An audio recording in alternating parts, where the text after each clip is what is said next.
กองประชุมคณะชี้นำโครงการและการสรุปจัดตั้งปฏิบัติโครงการหัวมือระหว่างรัฐบาลลาวและลุกซัมบัวกด้านสถิติระยะ2ปี 2021 หา 2026 LLPS 2ซึ่งได้จัดขึ้นในวันที่ 26 มีนาคม 2026 ที่ผ่านมาที่นครหลวงเวียงจันทร์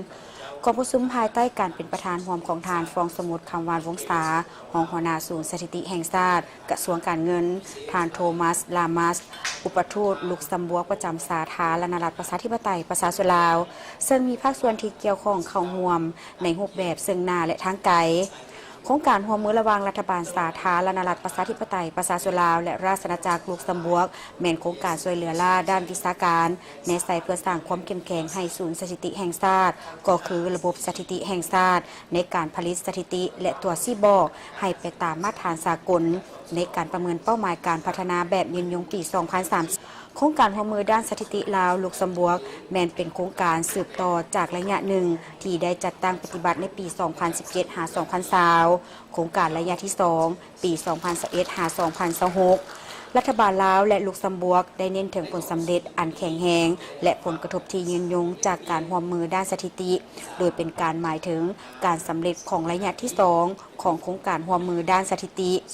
การร่วมมือแบบใกล้ชิดในระดับสากลระหว่างศูนย์สถิติแห่งชาติและสถาบันสถิติแห่งชาติของลุกซัมบัวกโดยมีการสนับสนุนด้านการดำเนินงานจากที่ปรึกษาโกปาการร่วมมือระหว่างรัฐบาลลาวและลุกซัมบัวกด้านสถิติระยะ 2 ได้ดำเนินการจัดตั้งปฏิบัติแต่เดือนพฤศจิกายน 2021 หาเดือนมีนาคม 2026ด้วยงบประมาณ 2 ล้านกว่ายูโรและอัตราการดำเนินงานบรรลุ